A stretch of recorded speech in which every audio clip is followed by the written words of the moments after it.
Dr. Kaufman is the founder, president, and chairman of the board of the American Friends of the Kigali Public Library and an honorary member of the Rotary Club of Kigali, Virunga, Rwanda.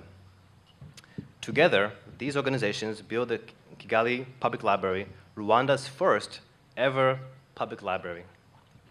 Dr. Kaufman has published 2 books. He's the editor of Social Entrepreneurship in the Age of Atrocities, Changing Our World, and the co-editor with Dr. Philip Clark of After Genocide, Transitional Justice, Post-Conflict Reconstruction and Reconciliation in Rwanda and Beyond.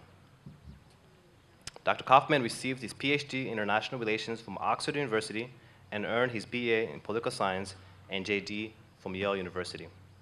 Dr. Kaufman.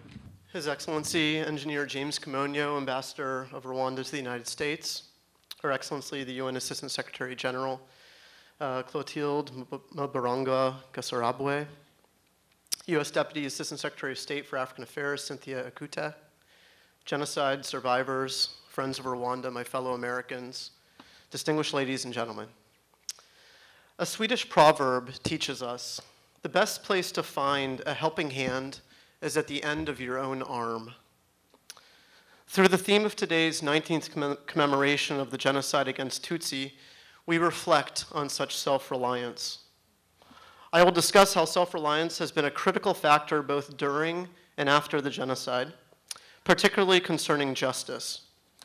First, though, please allow me to thank the members of the organizing committee, Yvette, Alice, Jacqueline, Mutoni, Augustin, Jason, Immaculate, Kazito, and Edouard, for bringing us all together today and for inviting me here to participate. I'm deeply honored for this opportunity to speak today. As someone whose relatives died in the Holocaust, my family has also suffered from genocide. And as I've spent the last 14 years writing, teaching about, and working on post-conflict developments in Rwanda, it's a great privilege to share some of my research and reflections, particularly about the UN International Criminal Tribunal for Rwanda, which I'll refer to as the UN Tribunal, and Gacaca, Rwanda's traditional conflict resolution system that was revived and revised to address the genocide and related crimes. Again, the theme of this year's commemoration is self-reliance, and it couldn't be more fitting. During and after the genocide, Rwandans had to rely upon themselves to halt the genocide and largely have relied upon themselves to address the aftermath of accountability. We all know too well that in 1994, to its everlasting shame, the rest of the world abandoned Rwanda during its greatest time of need. In a courageous and extremely effective demonstration of self-reliance, it was the Rwandan Patriotic Front, a Tutsi group based in Uganda at the time and led by Rwanda's future president, Paul Kagame, that stopped the genocide. Afterwards, the international community that had left Rwandans to rely on themselves to end the horror of those 100 days refused to allow Rwandans to rely on themselves to address the atrocities. On November 8, 1994, the UN Security Council, on which Rwanda held a seat at the time, as it does today, voted to establish the UN Tribunal, the trials of which would be located outside Rwanda in Arusha, Tanzania, and the appeals of which would be held even further away in The Hague, the Netherlands. The Security Council did so over Rwanda's sole dissenting vote. Although Rwandan officials had requested the UN to create a war crimes tribunal, Rwanda objected to the design other members of the Security Council formulated and approved. Among other things, Rwanda objected to the fact that the UN Tribunal's jurisdiction covered only the calendar year of 1994. Rwanda stressed that preparations for the genocide had started much earlier. Rwanda believed that the tribunal did not include enough trial judges and inappropriately shared an appeals chamber and a chief prosecutor with the Yugoslav tribunal. Rwanda felt that the tribunal statute was flawed in not prioritizing any crimes, notably genocide, over others. And Rwanda objected to the fact that neither trials nor convicts would be held in Rwanda. Moreover, the UN Tribunal asserts primary jurisdiction over the genocide, meaning that it can claim any cases that it would like to address, including over Rwanda's ordinary and Gacaca courts. One could argue that this is a curious position.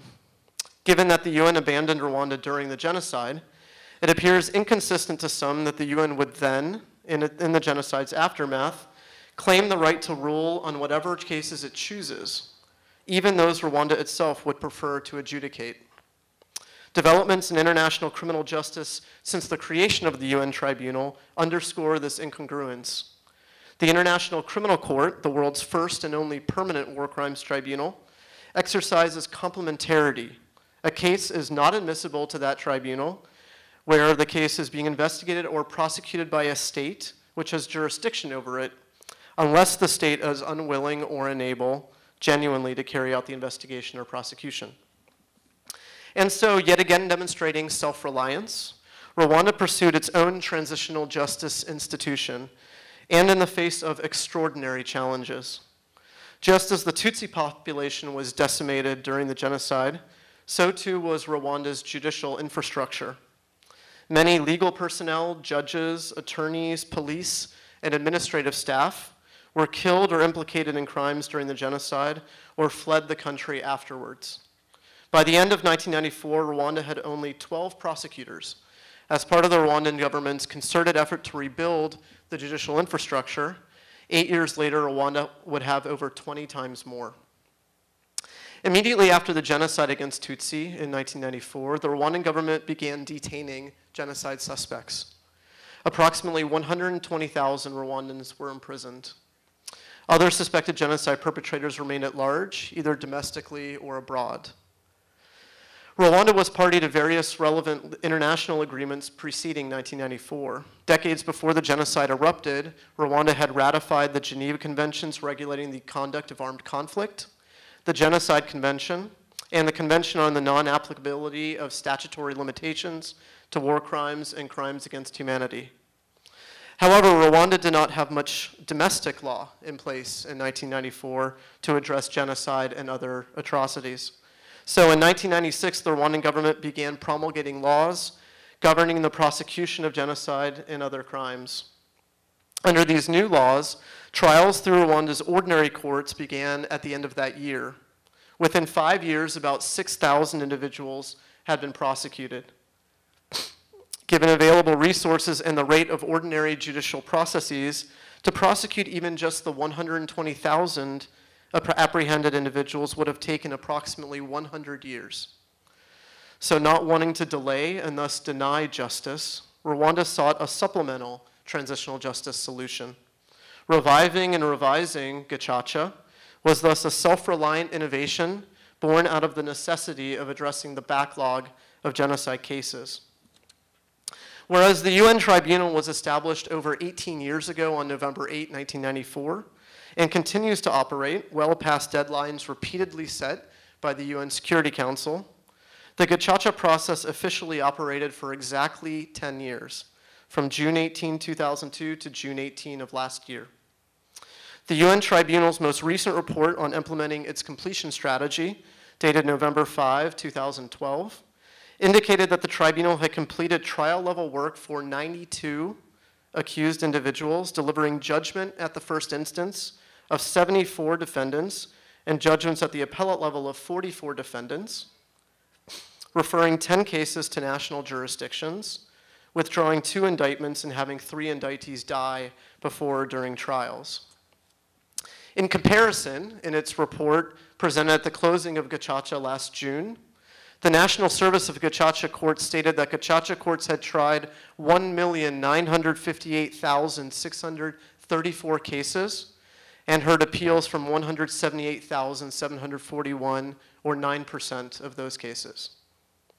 Whereas the UN Tribunal has cost over $1 billion and counting, Gacaca costs less than $50 million, or less than 5% compared to the UN Tribunal.